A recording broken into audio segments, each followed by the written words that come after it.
On the future for a post-Gaddafi Libya and the interest that various factions have in it. I'm now joined by F. William Engdahl, author of Full Spectrum Dominance, Totalitarian Democracy in the New World Order, live from Frankfurt. Thank you for joining us today. So the Transitional National Council has been billed as everything from a grassroots democratic movement fighting for freedom to a loose mob of armed men fighting for power. In your opinion, just what is the transitional government, the TNC? Well, what we have going on in Libya for some months now is a major effort by U.S. and NATO forces to pour at least $1 billion, by best estimates, into the so-called Transitional National Council. It's a rival tribal clan warfare that's going on in Libya. This is not a democracy movement in any stretch of the imagination.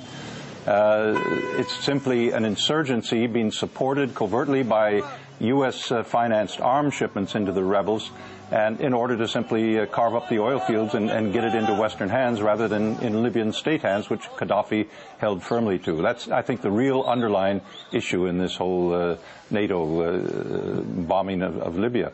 So rival, tribal, internal warfare. But what's going on now in Libya? We now have a capital city full of armed men crying victory. What's next? Well, I think we're going to face, if they do succeed, and it looks in all likelihood with the full power of NATO and all the insurgency being supported by U.S. and NATO covert intelligence, that they are eventually going to topple Gaddafi. And I think what Libya is going to face after that is a period of prolonged chaos.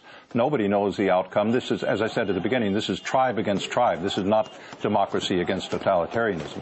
So what emerges from that, I think it suits some of the Western oil interests, especially the British and the French, who are fighting like piranhas over grabbing the most juicy oil fields for their own companies. It suits them to have chaos because then they can control the terms of oil exploitation much better. Now, recently, Western governments unlocked some of Gaddafi's frozen reserves to fund the rebels. But where is the money going? Will they spend it on infrastructure that's been destroyed during the conflict, or is it just going to be lining their pockets?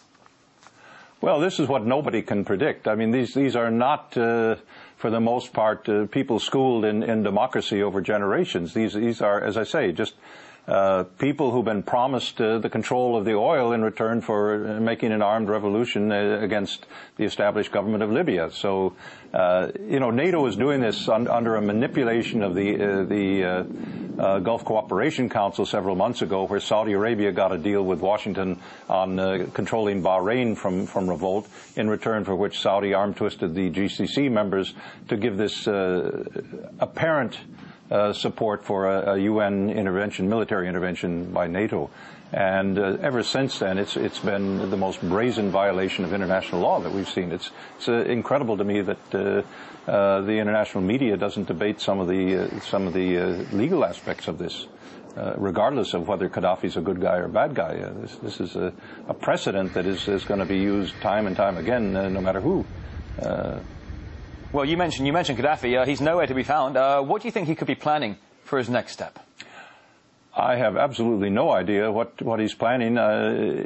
He has such strong support from the population for one simple reason, I think, and that is for 41 some years, he has taken care with the oil revenues of Libya to provide clean water for the population, to provide schools, to provide virtually free medical care. The education and literacy levels have risen to almost 93% in the country compared with 40 years ago. So the population wasn't a bitter, grumbling population with discontent as you had in Tunisia. It's quite different. So Gaddafi commanded significant loyalty, especially on the tribal basis. But now it's all up for grabs, I think. So Gaddafi, over the years, with the profits and money made from the oil revenues, spent lots of money on infrastructure, as you were saying, education, transportation, the medical industry as well. Could we expect a similar show of support to the people from the next transitional government, do you think? Well, look at what we've seen already from the members of the transitional government. They're not only infighting, they're killing one another. This is just brutal power grab by greedy groups that see a chance to get a chunk of the action. So I don't think we can expect anything positive unless there's a dramatic change of personnel and events. All right, F. William Engdahl, author of Full Spectrum Dominance, Totalitarian Democracy in the New World Order. Thank you.